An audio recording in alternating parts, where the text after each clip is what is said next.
that monotheism in its core is about this process of restoration that we've been discussing. And it's also that process of restoration must be a process of liberation from all the false idols and authorities that either we erect or that other people impose upon us. And so just as the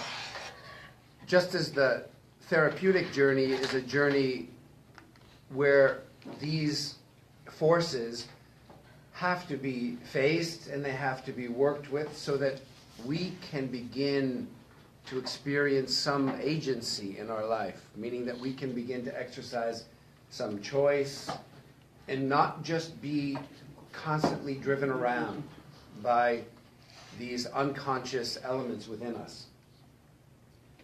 So too, the religious journey requires that we gradually empty the Kaaba of our hearts, the temple of our hearts, empty that idol of all, or empty that temple, that sacred space, of all false idols and false authorities. And this is more easily said than done. I can't tell you how many times I've been working with families who journey to a place where they know what must be done. And then they ask the inevitable question, what will people say? Right. What will the community think? And I always have to say, when this inevitable question comes up, is that, this is not a theological problem, right? This is not a question that has any place within a monotheistic system. Because if we are making our decisions based upon what other people expect us to be, or what other people think, or for fear of other people's disapproval, then that's really a form of worship. That means that we are allowing other forces to dictate to us what we must do and how we must be. So it means that we're enslaved. We're knowingly and willingly enslaved. And so if we're comfortable with that being our idol, then we can just keep on doing that. But the call of monotheism is a call always beyond and away from all of these forms of servitude which are operative in our lives. And it begins, of course, within the soul, within the psyche. There are all kinds of forces that exist within us that are pre-programming the way we react and the way we respond to the phenomena of life. And so part of the journey, part of the psycho-spiritual journey of restoration and transformation has to be the weeding out of all of those forces within us and outside of us that are determining how we live and how we respond and the choices that we make. And so for Al-Ghazali then, for the human being to embrace the quality of Al-Malik, it doesn't mean that we make ourselves kings or queens or that we understand ourselves to be ruled by no one. No, because there is always the rulership of God, which is non-negotiable and undeniable, at least within a monotheistic worldview. But the moment we embrace God as King and as Lord is the moment that all the other arbab, all the other lords, must fall away. And what's beautiful, one of the reasons why the Kaaba is used so much in Islamic, traditional Islamic art, is because the Kaaba is this symbol for the divine presence. but the Kaaba inside is empty. The Kaaba was not empty during the Prophet's lifetime, upon him be peace. It was packed full of idols, gods and goddesses of different kinds. And so his act of restoring the Kaaba is a... Can I have your attention? Yes. It is now 8:25, and the library will close in 5 minutes. If you wish to borrow materials, please do so now at the express checkout computers on the first floor. Thank you.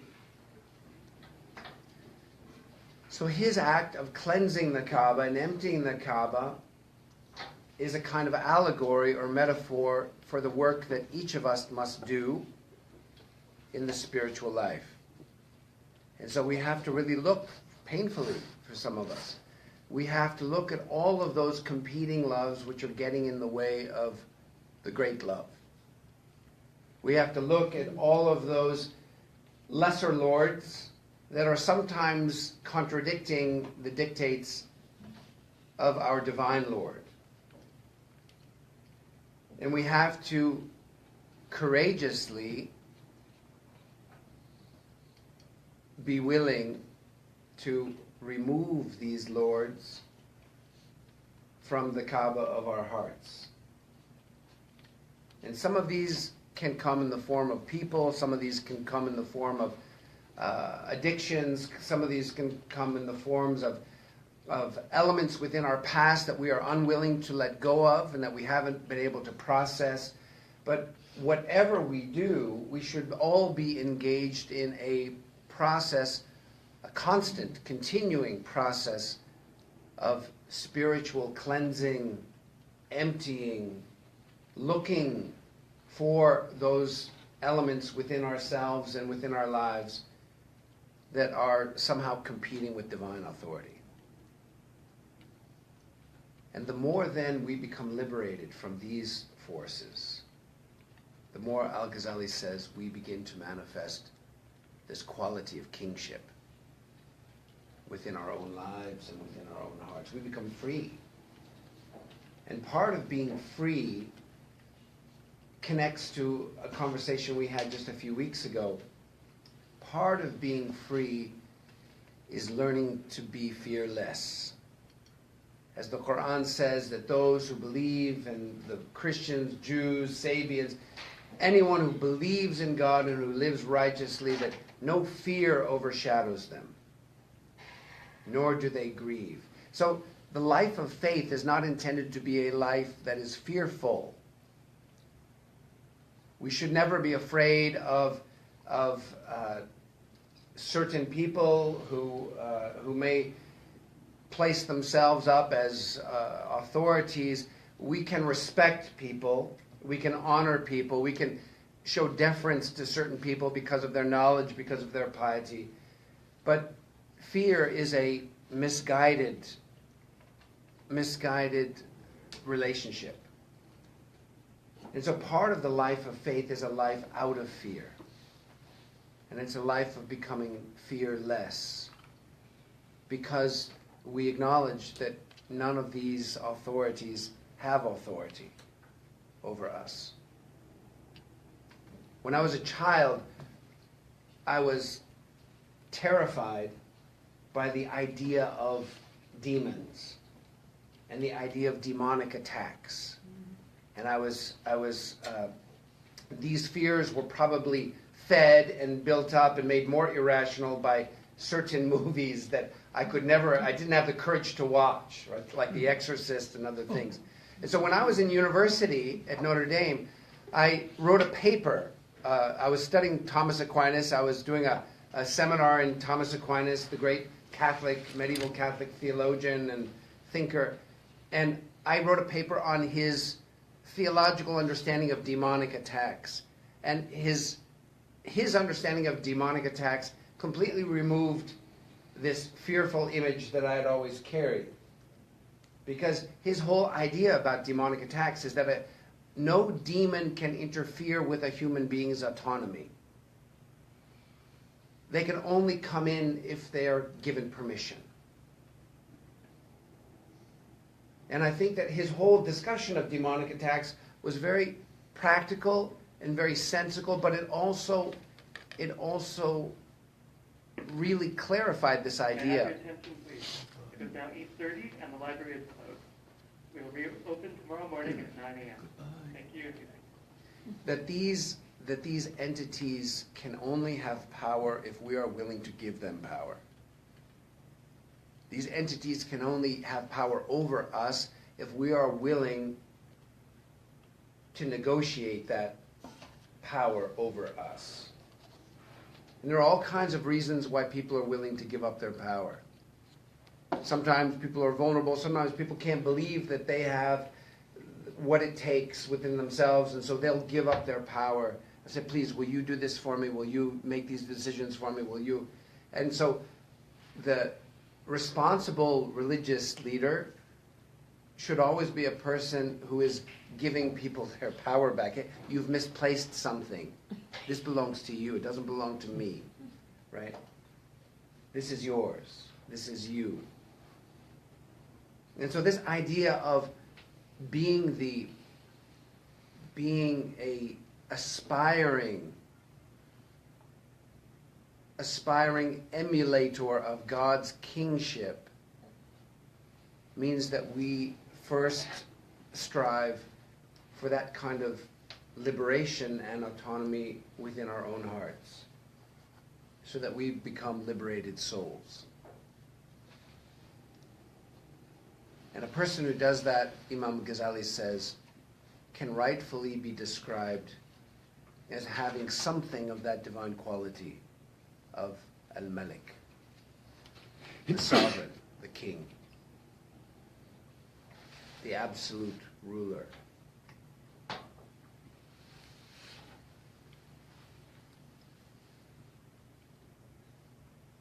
The other name, do we want to talk about that before we move on? Is there anything? I find this to be incredibly insightful. Because as I experience myself and as I look into my own life and into my own heart, there have been so many things that I've carried around inside of me that have been dictators. They have had control over my adult decision making. They have had control over what I allowed myself to do and not to do. They have had, sometimes they're fears, and we talked last week or last 2 weeks about fear. Sometimes it's a fear that controls us. Sometimes it's a self-image that we want to perpetuate that controls and dictates to us. Sometimes it's ambition. Sometimes it's greed. Sometimes it's desire. Sometimes it can be, sometimes it's just hurt that we can't let go of. Won't, not can't. We always Won't. can. Good. But it may be that we haven't yet journeyed to a place where we can even consider the won't. Well, no, but it's not still never a can't. But maybe we feel like we're in a place of can't. And certainly for people who suffer from clinical depression, they are in a place of can't, right? Because clinical depression is so debilitating that sometimes it removes from us even the sense of personal agency. But then you have to look at what the trigger to get there was. Well, it's a very deep and it's a very long process, and it's not something where engineering. No, these are territories where engineering training doesn't serve us. This is personal experience Yeah. of what I've seen of different people I've studied, nothing to do with engineering, but real life, where the trigger has been from something else that I've learned from the person in conversation before the trigger went. It can be. And so it may be that the people that you have known had clear and discernible triggers. But there are people for whom there is no clear or discernible trigger. No, this particular one didn't know the trigger. I could see it. Right. Well, there are cases where there is no, even for someone with eyes as perceptive as yours. No, my eyes aren't perceptive that much. Sometimes that terrain is so dark and so murky and so difficult that it's impossible to find a trigger. But however we think of all of these forces, Imam Ghazali says that to walk in the way of God's quality in this case It means to walk a path of gradual and persistent liberation. And whenever we find something which is compromising our ability to be free and is making us make decisions, or making us not make decisions, or making us go places or not go places, or say things or not say things, whenever we are repressed by fear of what others might think, or whenever we are pushed by desire or greed or any other force, these are moments when we discover that there is a Lord within our Kaaba. There is an idol within our Kaaba that needs to be investigated and it needs to be removed. And all of us have those forces at play in our life. So monotheism is not so much an idea as it is a challenge to walk a path of liberation. So that God's sovereignty is the only sovereignty we experience. And that sovereignty is a liberating sovereignty and not a enslaving sovereignty.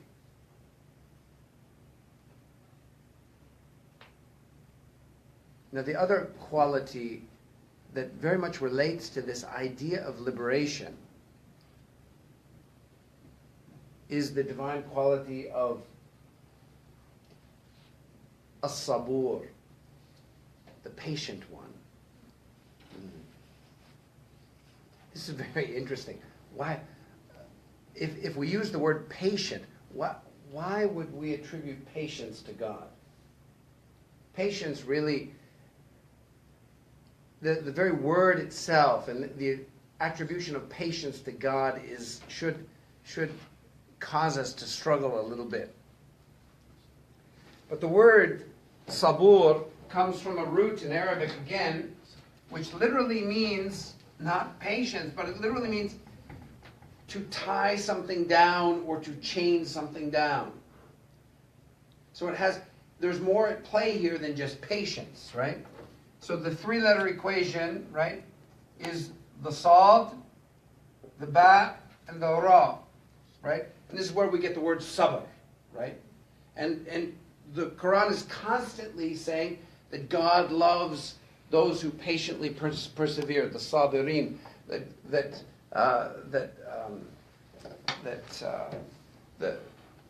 Quran is constantly praising the people who practice sabr. In fact, I would say that sabr is one of the top characteristics of the Quranic depiction of a real believer, is this idea of sabr. And so, sabr, interestingly, we have lots of examples in the Quran where sabr is illustrated, so that we can begin thinking, well, what does this really mean? Is it patience? Is it something else? Like, what is sabr? What does it mean to be sabur? What does it mean to be, for lack of a better term right now, patient? In the Surah of the Cave, there's a beautiful and sometimes bewildering, sometimes disturbing story about Moses, alayhi salam, upon him be peace, who encounters this spirit guide. It's a parable. It's an allegorical parable that really draws or paints a canvas where we see very clearly that there are two narratives going on in life. One of which is the literal narrative of what's happening, and we see what's happening, and we judge things accordingly. But then there's this deeper narrative, this sort of divine story, what's really going on, like a river that's flowing beneath the veneer of what's happening in the world. So Moses and his servant, according to this story, are traveling in the wilderness, looking for a place where two seas meet. Now, Some people, this is an allegory, this is an allegorical poem. And it brings up this concept of ta'wil, of allegorical interpretation. So the place where these two seas meet may be the place where the spirit world and the physical world meet. I mean, we don't know exactly how this is, but they're journeying for this place and they're looking for some kind of spiritual sign. And so Moses says, well, he says to his traveling companion, his servant, so we're very tired as a result of this journey, so let's sit down and have lunch. And then the servant, the companion, says, oh, I forgot to tell you that when we got to that rock, I saw this great fish go into the sea in a marvelous way. And Moses said, that is what we were looking for. So they go back, they pack up, they go back on their tracks, they go back right to that place where the servant had seen the fish, this great fish, this mystic fish.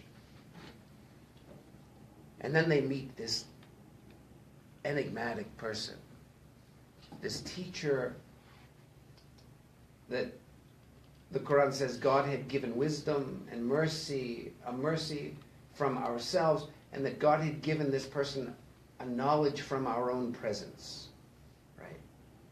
Like some kind of knowledge from the divine presence.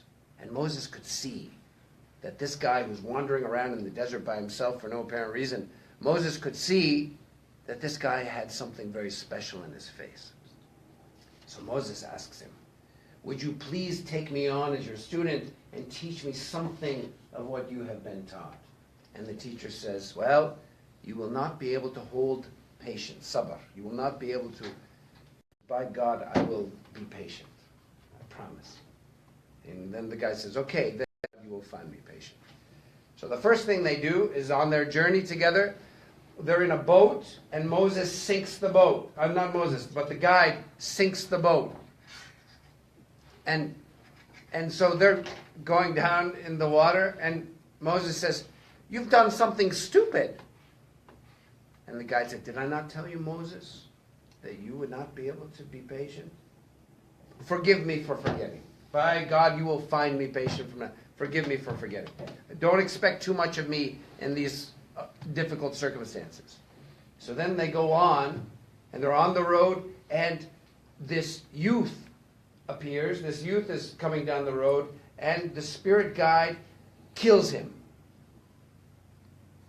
And Moses says, you've killed someone who was totally innocent. You've done something morally detestable. So now it's not just stupid, but it's morally terrible what you've done. And he says, Moses, did I not tell you? By God, you will find me patient from now on. If I ask you again, if I ask you about anything again, you will have full rights to send me away. And so then they come to a town and they ask for hospitality. And the inhabitants of a town are very un-Middle Eastern in this situation. They refuse them. No hospitality, which is a terrible breach of manners and honor in that part of the world. And so when they're leaving the town, having been refused, when they're leaving the town, there's a wall that's falling over, and they spend the afternoon, the spirit guide spends the afternoon fixing the wall, building it back up. And Moses says, you could have charged them for this, right? You could have asked for a wage for this work. And the guide says, Moses, this is where we part. But before I send you away, I'm going to tell you the ta'wil, the true interpretation of those things about which you were unable to hold patience. He says, as for the boat, there was a wicked king who was seizing all boats by force. And so we wanted to sink the boat so that the king would not steal it. And as for the boy, he was not as innocent as he appeared, Moses, and we feared that he would do real harm to his parents because of his rebelliousness and his bad character. And so we wished that God would replace him with a better son. And as for the wall, you didn't know it, but there was a treasure buried beneath that wall. And that treasure had been put there by a righteous man who has 2 sons living in this town. And we wanted to fix the wall so that no one would discover the treasure before these 2 boys come of age. And so that when they come of age, that they will discover their inheritance and it will all be intact for them. So nothing that we did was of our own volition.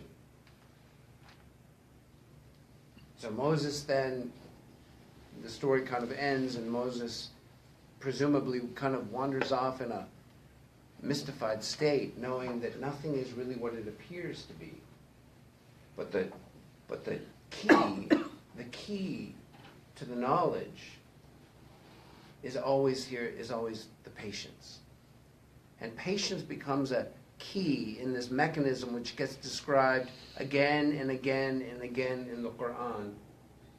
And it's not then necessarily patience. Moses' failure in Sabur, and I'm going to use the Arabic word now because we're going to stop using the word patience. Moses' failure in Sabur is not so much about impatience as it is what?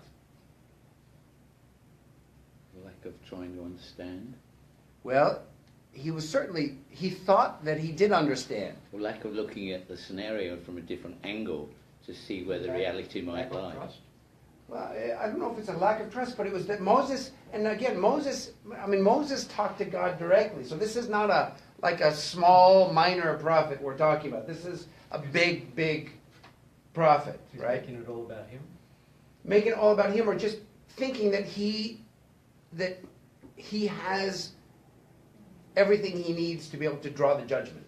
Lack of right? humility. All the criteria. Or maybe it's a lack of what we might call epistemological humility. Humility about understanding that we may not have the complete picture. So his lack of sabr was really his automatic reactivity. His automatic reactivity, that when he saw things, he said, that's crazy what you just did. That's morally repugnant what you just did, right? But he had this kind of automatic reactivity to what was going on. And patience, or the sabr, the word sabr, has to be more than just patience then. It has to be about a refusal or a restraining, coming back to that roping down or chaining down. Mm-hmm. It is a refusal to react. It's about taking a breath and appreciating the possibility that there's more possibly going on here. This is a very difficult thing to do.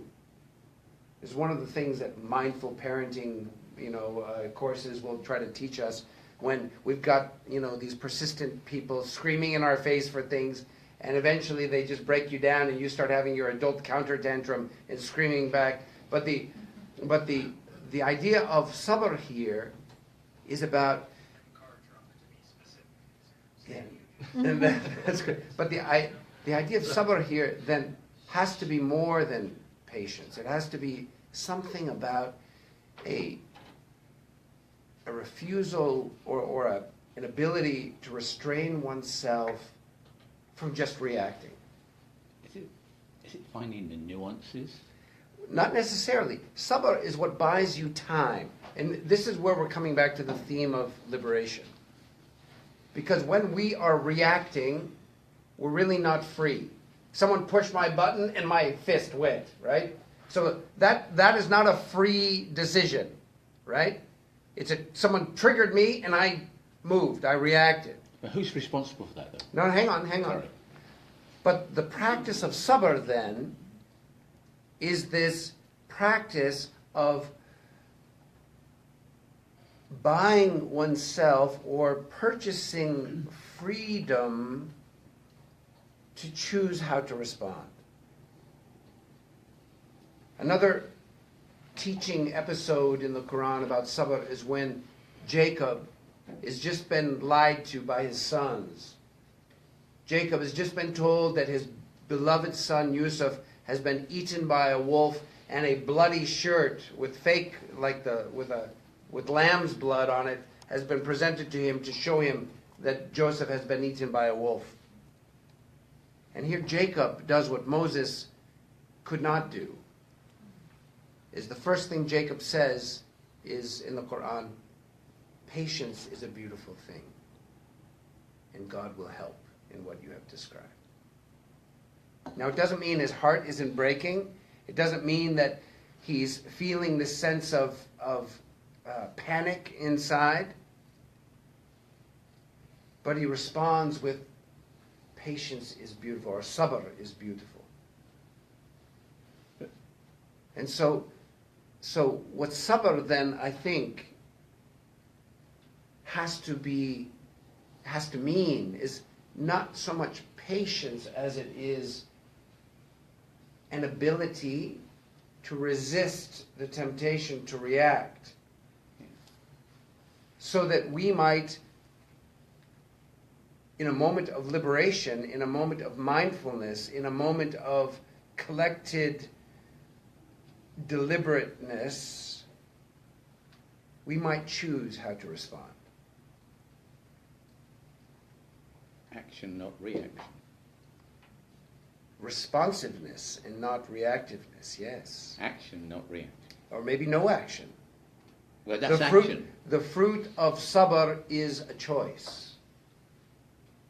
And so again, sabr is then, for the believer, sabr is one of the key elements that is necessary for living a liberated life, a free life. And God is AlSabur. God is the one who never reacts, but has this timelessness, this all-wise, all-knowing, all-purposeful, deliberate responsiveness that is never reactionary. And so God manifests this perfectly. But on the human level, we are taught in the Quran. I mean, we know that the whole Moses story was a setup. Moses was doomed to fail so that we might learn what sabr is. And Jacob's response is again there to teach us what sabr is. Jacob's response tells us that he did what Moses presumably started to do after his experience with the Spirit guide, who initiated him into the depths of divine knowledge, which goes way beyond the factoids and data of our material world.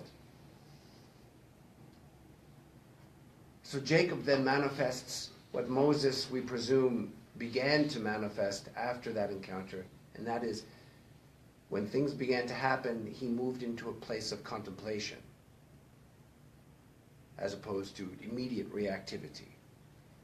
And in that contemplation, then, we regain our freedom as spiritual beings. We regain our freedom so that we can choose how it is we are going to respond. So these two divine names,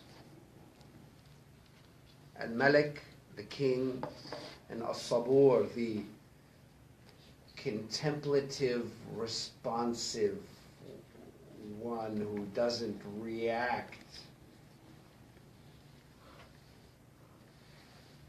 These two names are really showing us what a liberated human being may begin to look like. As we begin to face those elements within ourselves and within our lives that are serving as brutal dictators who are bossing us around, and who are stealing our freedom from us. And most of those elements will be within us, elements that we have not yet worked on or not yet processed. But then also this epistemological arrogance that we have that would lead us to think that we know what's going on and that we call a spade, right? If it looks like a spade and it smells like a spade, I'm going to call it a spade. And this attitude that we really know what's happening and we really know what's going on.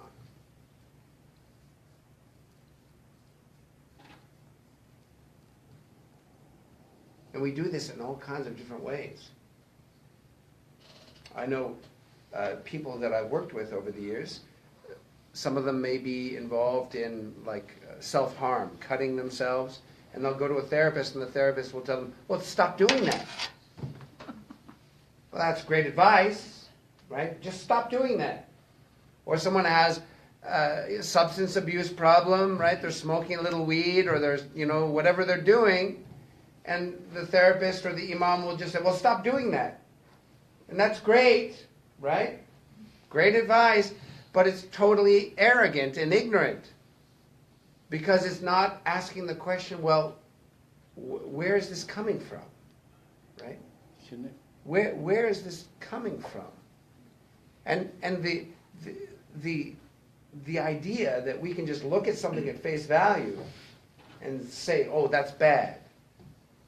Or we can look at things at face value and have the idea that we are in command of that situation and we know what's happening is a kind of ridiculous assertion. Go ahead, Anushka. Yeah, I just have as we're having this conversation, I'm having trouble trying to reconcile this with the idea of not abdicating responsibility. Because at one point, of course, everybody has reasons why they do the things that they do. We're all products of things that have happened. And so how can you recognize that, like, maybe you don't understand the whole picture, but at the same time hold people responsible for their actions? Like, how do you do that? How do you balance that? Right. No, I think we have to we have to hold ourselves accountable for our actions. We have to hold one another accountable for our actions. But we also have to understand that most of our actions are really voices that are coming from a very deep place within our situation, or within our life, or within our psyche, or within our soul. And if we're really interested in transformation, holding someone responsible is about containing the moment, right? Saying this is unacceptable, right? Now we can go to therapy and we can explore why you're doing this, but right now what's happening is unacceptable, and we have to draw the line, right? And we have to say that. So we say that with our kids all the time, right? So these things are unacceptable, but we have to say it to one another as adults as well, right? And so, but then the transformative question then is, okay, so once we've established that in this situation this is an absolutely unacceptable response, then we need to follow that up and to say, okay, now where is this coming from? Right? Are you behaving this way because you're just a bad person? Right? Are you behaving this way just because you're, you whatever, right? Or is there something deeper going on? And there's always something deeper going on. No one is ever angry for the reason they think they're angry. And no one is ever doing what they're doing for the reasons that they think they're doing it. I can't say no ever, but most of the time, a lot of the time. Yeah. I think the other way, going back to your person who's cutting yourself, then the therapist should be saying, how can I help you? How can I help you look at this differently? Or how can I help you understand what you're doing? As opposed to... I think the better question, a lot of times people don't even know why they're doing it, right? I think the better question what's that about? What does that feel like? Why is it that this act is giving you some kind of relief? What is it that is being relieved here? The internal pain. Yeah? In general, not It could always. be.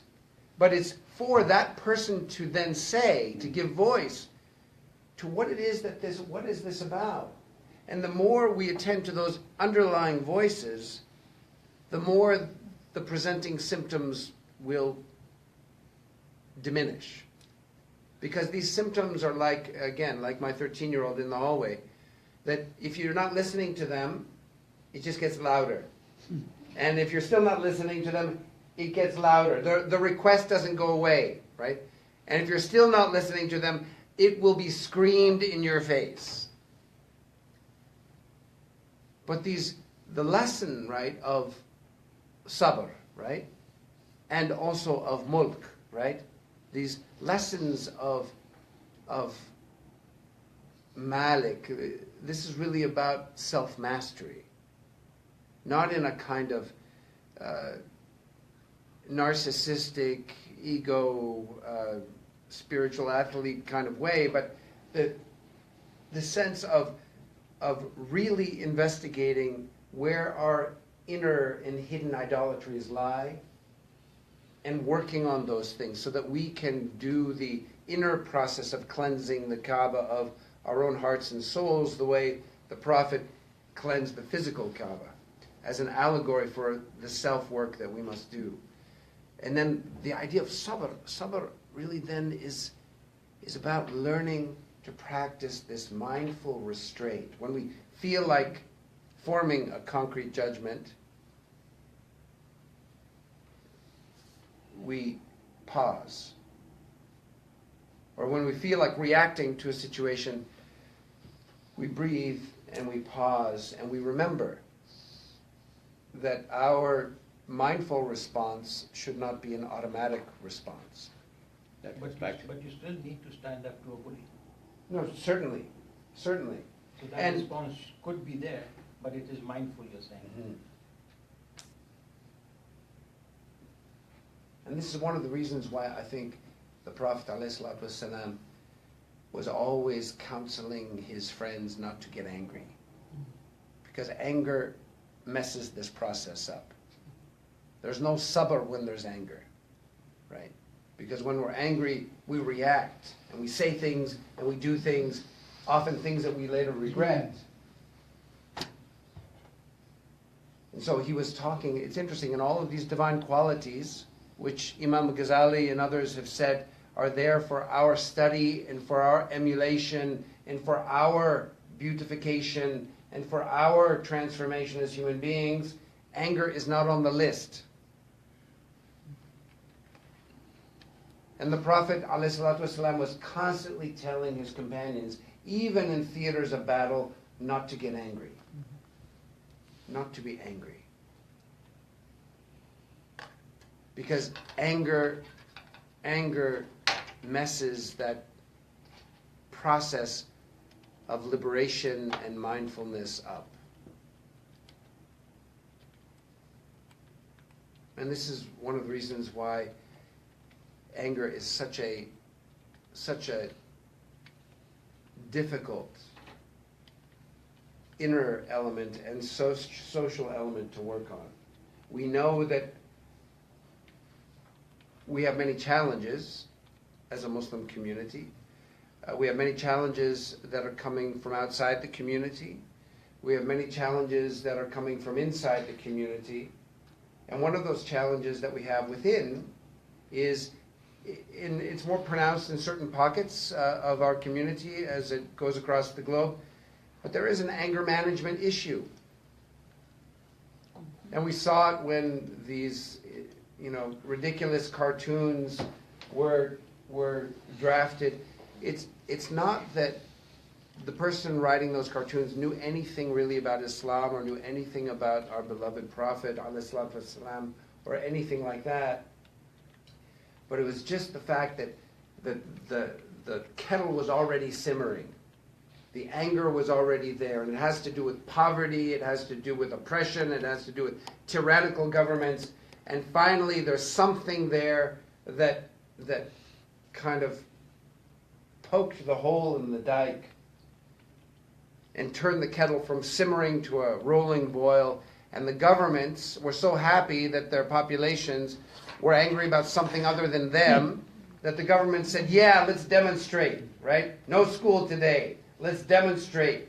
Let's burn UN offices and turn cars over. And so there was a kind of global boiling over of anger.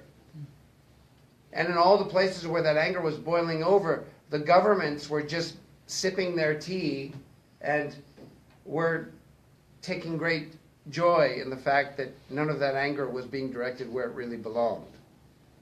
It was at these tyrannical governments and at all of the people who are taking advantage of the poverty and the injustice and the inequality in these parts of the world.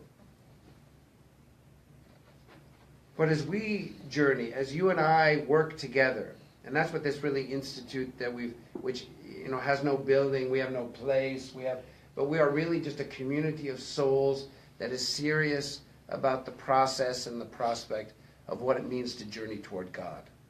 It has to be something more than ritual observance. It has to be transformative. It has to be something which begins to change us, begins to change the way we live, begins to change the way we see one another.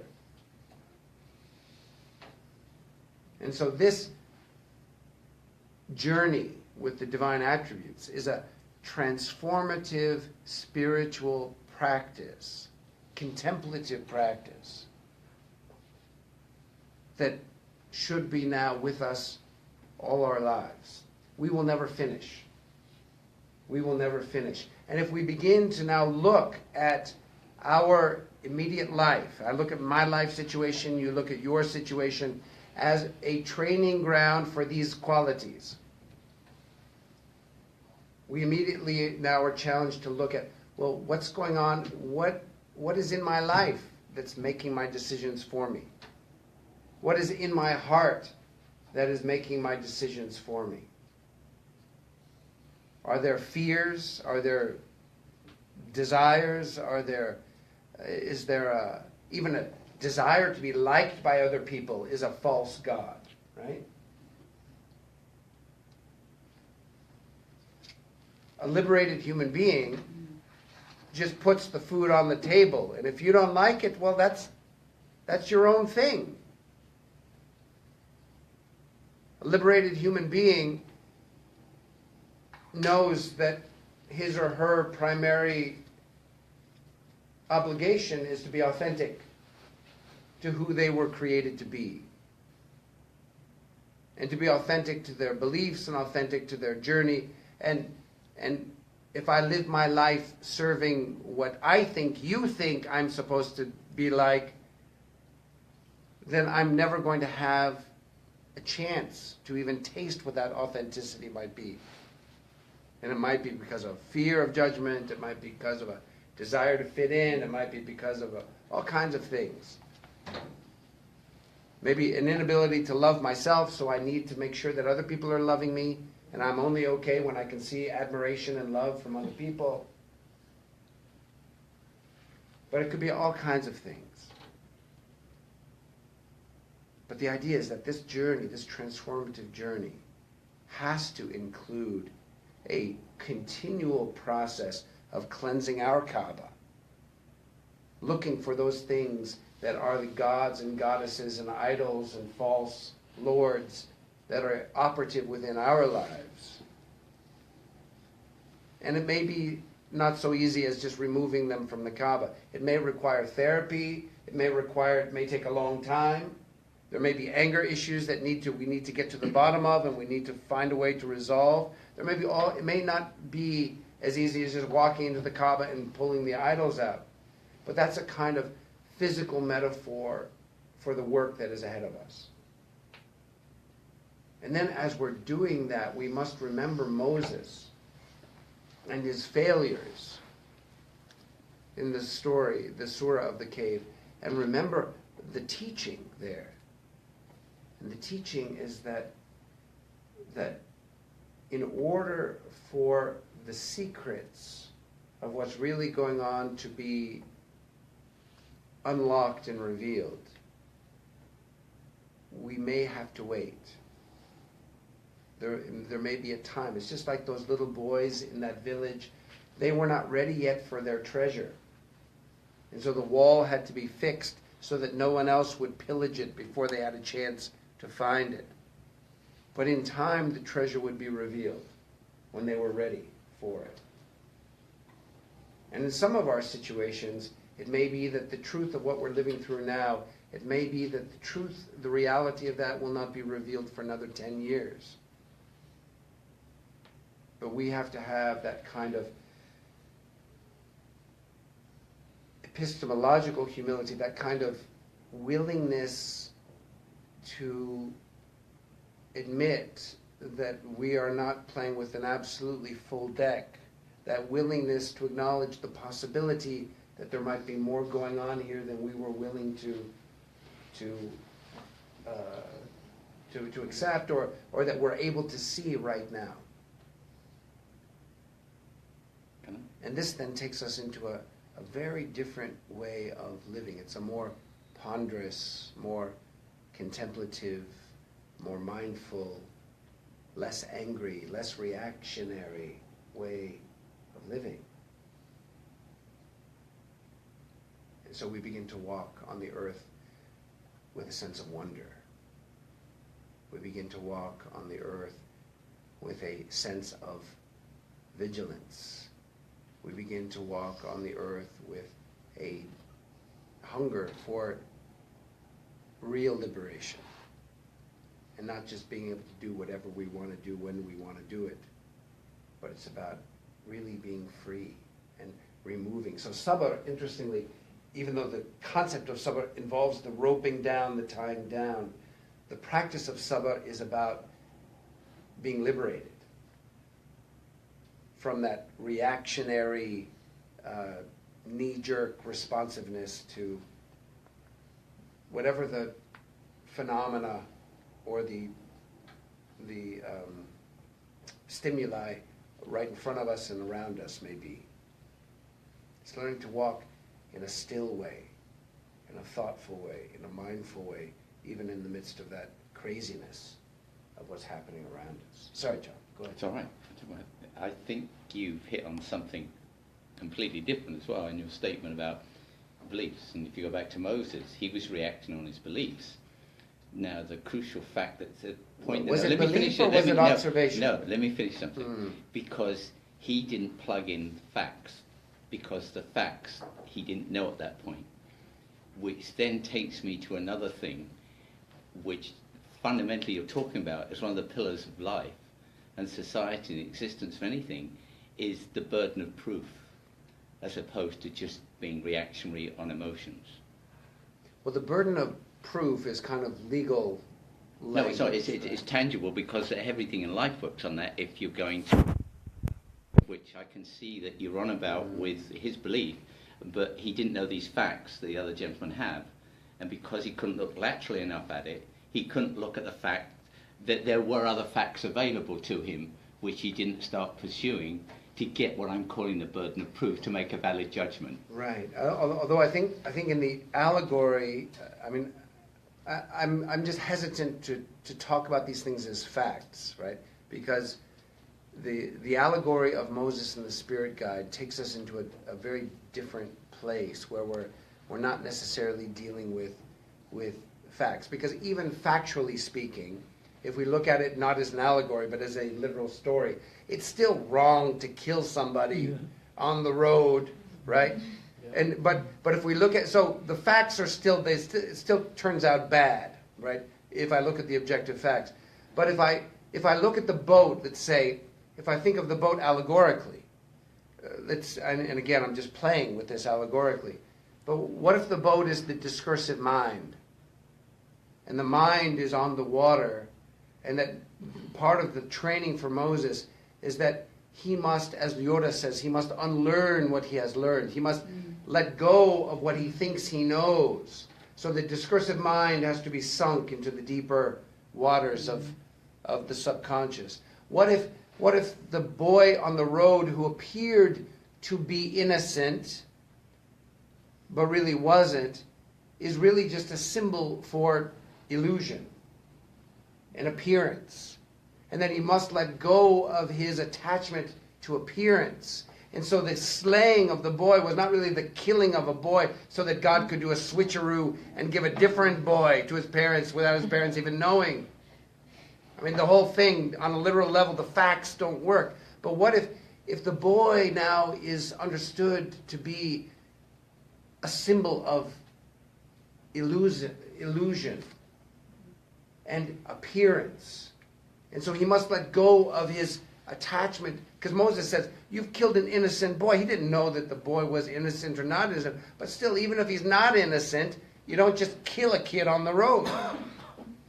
But if the boy now is a symbol of illusion, that, okay, so Moses, not only do you have to let your discursive mind go a little bit, but now you also have to dispel illusion and get out of this attachment to appearances.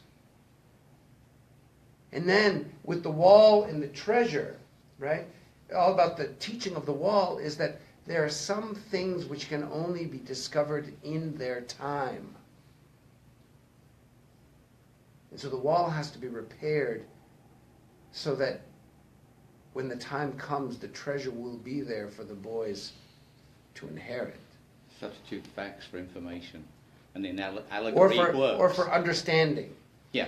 For understanding. So Moses could see the facts, the observable facts, but what he lacked was the understanding. No. There was stuff that he didn't know, information he didn't know. That's what I want about. Nah, It works allegorically as well. See, I hesitate to call this information, but it may be that we're just Playing semantics. Playing semantics. But I'm not comfortable with the language of facts and information when we're talking about these kinds of wisdom teachings, right? But it may be that it's really just a difference of language between you and me, and that we're at some deeper level, we're saying the same thing, reverberating with the same understanding. Anushka, sorry, and Romana. As we're talking about this, one thing that keeps on coming up for me is also this idea of, through this practice, that it's also cultivating almost a practice of compassion. Because if you recognize that you never fully can grasp a situation, then that also cultivates in you compassion for everyone else and compassion for yourself, for whatever. Yeah, and because if you practice sabur, okay, so if you're roping yourself down and you're willing to breathe in that moment, then you realize that the person who's screaming at you, it's not really that they're mad at you. There's something else going on in their life that you're not aware of, okay? But there's something else going on. And so we then, instead of reacting anger to anger, and so you want to yell at me, I can yell at you, and so, we're going to have that anger to anger exchange. Instead of that, then the sabur allows us, it purchases that space where we can think instead of just react. We become liberated in a place where we can now think and we can contemplate that, wow, something's going on with this person. Something's going on, and it's not really me here. That there's a deeper anger here that needs to be dealt with. So, and in that recognition comes the compassion. Yeah. What's the difference between a parable and allegory? Maybe not a difference. At least, I always but think your a homework parable. assignment. But a parable really is an allegorical story, Okay. right? It's a teaching story, right? And often, and one of the operative words that's used both in the story of Joseph, as well as in the story of Moses in the cave, is this word of ta'wil, right? Allegorical interpretation. That this word in the Quran should alert us to the fact that it is as it appears to be. The word ta'wil as opposed to tafsir, but this idea of ta'wil means that awwala shay, you're turning your attention from the literal thing to what it really is representing. So the word ta'wil is also what we do, the same word we would use for dream interpretation. That's what I was about to say to you, because story itself is very problematic if you take it literally. If you read it literally, it's very problematic story. Killing a boy, so stuff Yeah. like that. But the interesting thing about what's being intimated by the Quran in both of these accounts, and also by this interesting that Joseph's gift in the Quran is not the ta'wil al-ahlam, it's not the interpretation of dreams, it's the interpretation of events. Ta'wil al-ahadith, the interpretation of events, which means that this world is the dreamscape. This world is what needs ta'wil, right? The situations in my life are what are crying out for ta'wil, allegorical interpretation. And so nothing is truly. Moses' mistake was thinking, well, this is real, this world is real, I have the facts, I have everything I need to form a judgment, and this is crazy, right? But the idea is that the ta'wil, right, the true interpretation is about a much, much bigger picture where all of these things, they tap into things that are much bigger and much deeper and much more complex and much more mysterious. And it could be that the anger of the person in front of me right now, or the Islamophobic hatred that was being spewed at me at a Starbucks in Waterloo just 2 days ago, that the ta'wil of that is that there's something else going on here, right? In front of me, there's hatred and anger and very disturbing stuff, but in this, it's clear that this person has no issue with me because we don't even know each other, right? There's something else going on, and it could be, as we look on a macro societal level, we look at what's happening. This is a situation that requires ta'wil, not reactivity. It may require some responsiveness, saying this is inappropriate, this is unacceptable, right? But responsiveness, strategic responsiveness, is not reactivity. It's something else. And the difference between the two is sabur, right? Is that self-restraint which protects us from ignorant reactivity and allows us the space to think and to be mindful and to be purposeful. So whether we're talking about removing the tyrannical dictators from our souls and from our lives, or we're talking about our responsiveness to immediate situations, whether we're talking about sabr, both are really tapping into this, or both are really illuminating a process of liberation, of human liberation. What? Sorry, Romana, you were going to say something earlier, no? No, it was Okay. just, yeah. Okay. When you responded to Anushka, what you were saying was inherent respect. What happened in Starbucks was lack of inherent respect for another human being. Oh, good. I was worried that you would say that I was respectful to Anushka, but not to you. Yeah, that's what I was afraid of, but that's good. Now, you have inherent respect for the world, my friend. That is part of your psyche.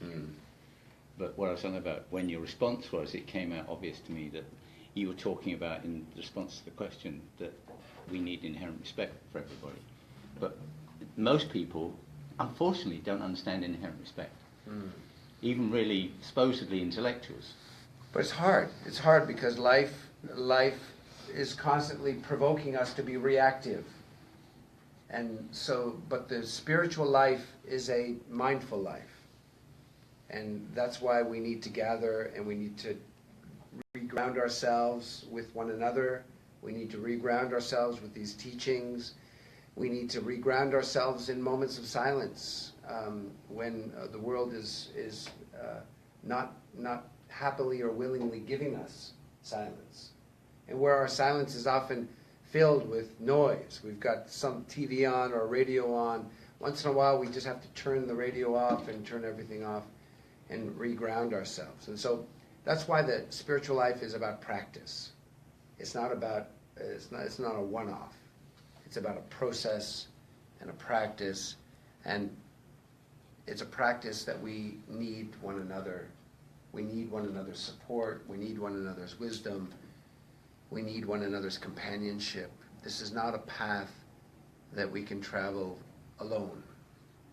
There's a beautiful line in a medieval Persian Sufi story called The Conference of the Birds, Mantiq al-Tayr.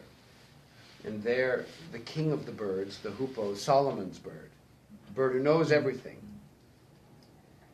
The bird says, I know the way to the king.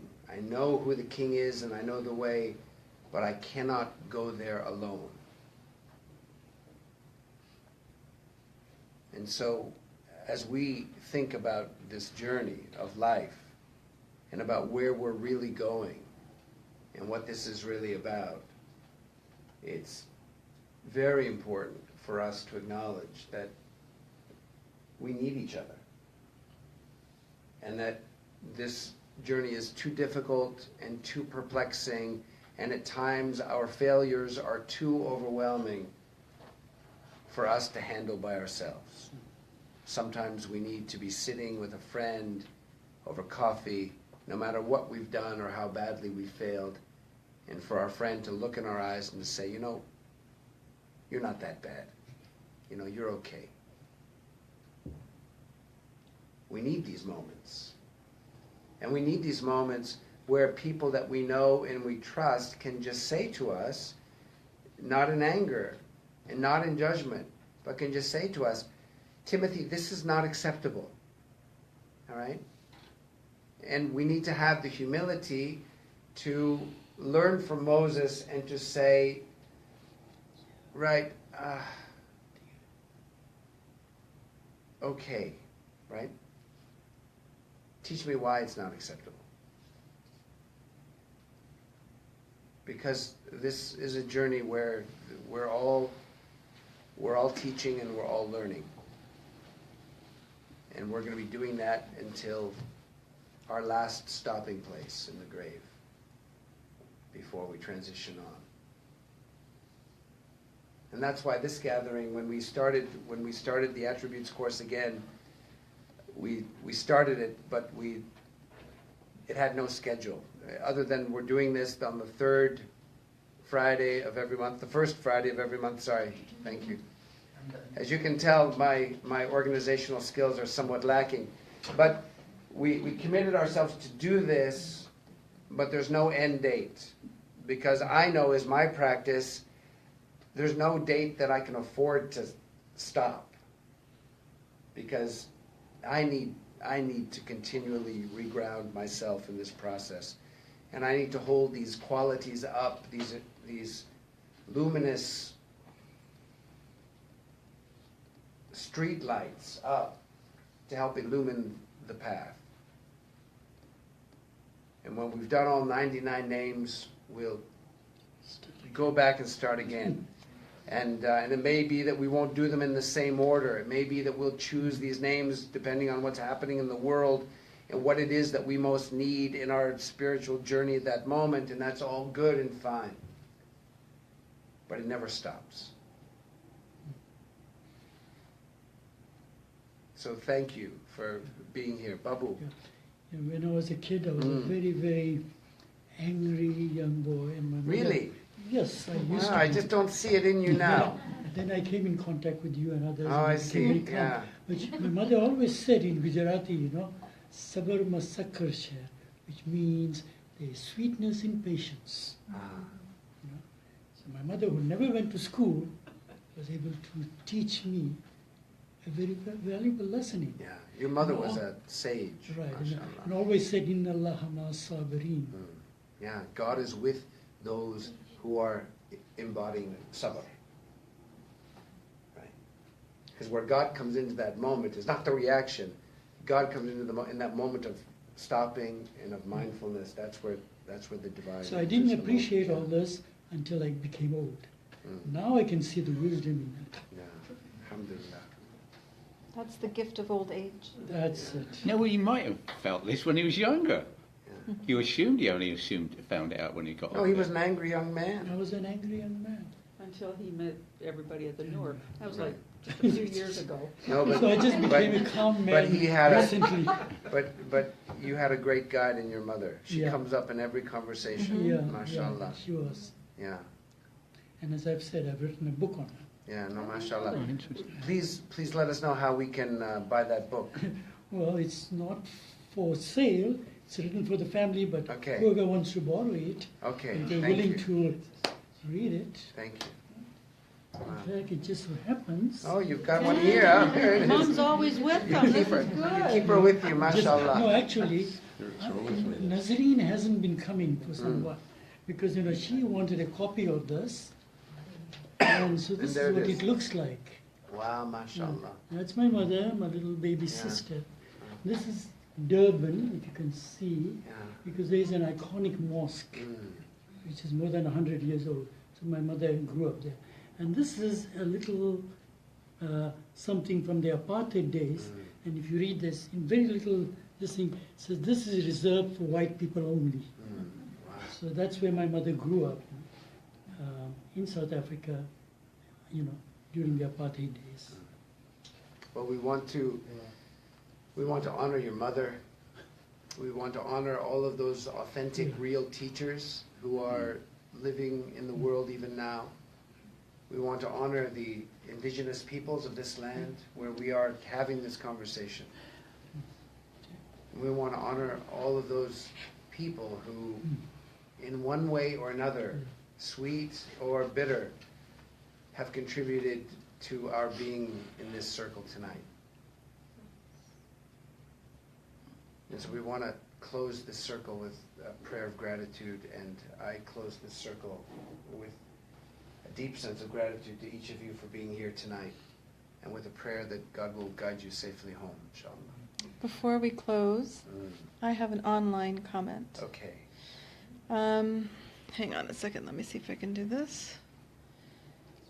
How do we find or keep sabr in the moments, even when deep inside you know there are reasons beyond your understanding and maybe even within your understanding? How do you practice this? Are there techniques? I know we said one is to talk to a friend, but what if you can't do that yet? Do you just deep dive? Hang on a second. Do you just deep dive into your pain because it doesn't go away, because there is a reason for that pain too?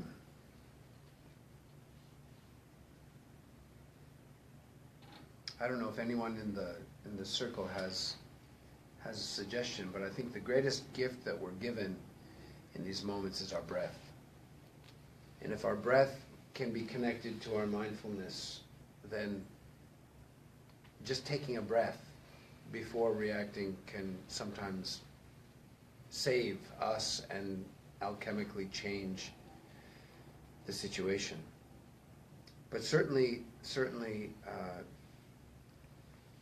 our pain is one of those voices that we have to listen to.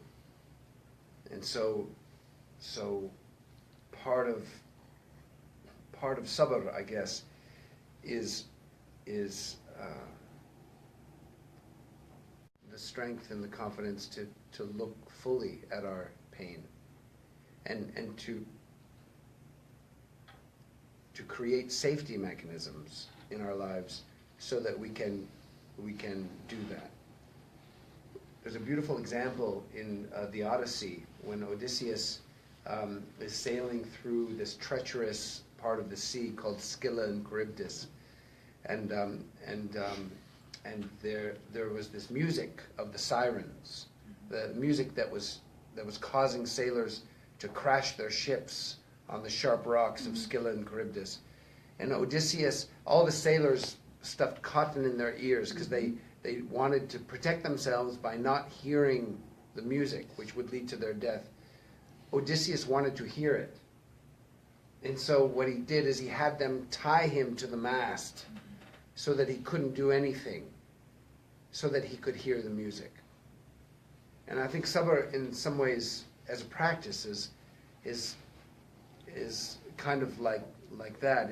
It's developing the resources and finding the resources to be able to look fully and honestly at things. But it's very difficult. And in the moment, I fail more than I succeed when the situation calls for sabr. And I react much more than I should. And so part of my contemplation as I walk away from tonight's circle is remembering all over again that when I'm in those moments of high reactivity, that I need to take a breath. Before I say anything, before I do anything, I need to take a breath. And that breath, God willing, that breath will remind me of this conversation. That breath will remind me of these teachings. That breath will remind me of Jacob in his moment of extreme grief. That breath will remind me of Moses' failure with the Spirit guide. And so that it will open up a space for these teachings to kind of pour in and infuse that moment with some wisdom and some liberation. But there's nothing about what we're talking about tonight, there's nothing about it that's easy. With respect to the question that was asked there, the question was, shall we go deeper within? Well, in my experience, that's the last thing you can do, because all you do is completely go around in circles. So my advice to anybody that I'm trying to help is just talk to somebody, because in actually communicating verbally, your brain has to think totally differently, so you start looking at your own problems in a different way. Regardless of the person, if the person understands or can help you from saying stuff back, but you help yourself by communicating for another human being. Yes, but I do think it's vitally important that we start creating safe spaces for one another, places where we can be vulnerable, and places where we're not just talking to a person who maybe doesn't even understand our language. Right? That's not what I'm saying. Isn't I agree with what you're saying. Right. I'm not discrediting what you're saying. But if somebody's really spiraling down, or they're spiraling around in circles, they really have to grab hold of somebody. Right. And it sounds almost, this person is almost in that state of trying to, I've got to get out of this, and they're looking for help, so they can help themselves by just grabbing a stranger almost. Mm-hmm. Because most strangers, when you say, I need a hand, and having been there, I know, will help you. Mm. And that's part of the salvation. Yeah. Yeah. And I think it's also important that if we are in a situation of that is really endangering and really unhealthy, we have other techniques, right? Religious techniques, including the concept of hijra, of moving away from a theater of danger and into a theater of safety, so that we can begin to process. Sometimes we cannot process what's happening if we remain in a theater of endangerment, right? So sometimes we need to relocate to a safe space, right? And so even the practicing of sabr doesn't ever mean that what is happening on the other side, or what is happening in the situation, is acceptable. And this is why I think Anushka's point is so important, that we have to be able to say, even in a moment of sabr and mindfulness, to say that this is unacceptable, right? And I cannot be in this situation, right? This is not good for you, it's not good for me, this is not acceptable. And so before things can be really looked at deeply and contemplatively, there needs to be a situation where safety can be reestablished, where food can be put on the table, where a warm drink can be held in your hand, and you can begin then to do that. And I think you're right that as we embark upon this journey, we will find our allies and our friends in unexpected places. For me, dealing with sabr is taking a nice long walk. That always helps. Yeah. Fresh air, beautiful sights, distraction. Distraction, but it's also restorative, right? Yeah. Being in nature and feeling the wind in your face it's a restorative practice. Yeah. And so we haven't even talked about nature yet. And so And maybe the next Light Upon Light we'll have a discussion about the importance of nature and the restorative properties of being in nature. But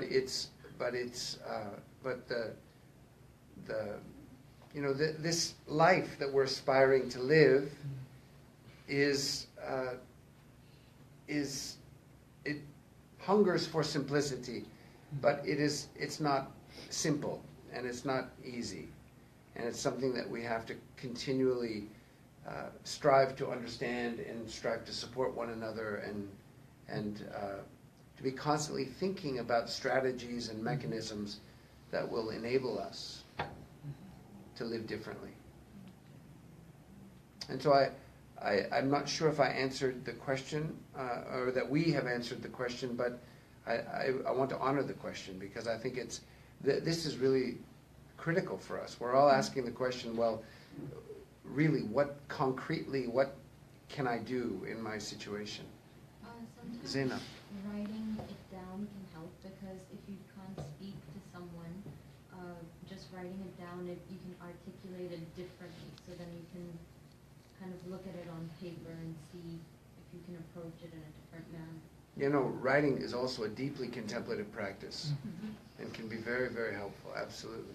The comment came in that yes, you have addressed the question. Yeah, thank you. Jazakallah. Yazina wa yazikum.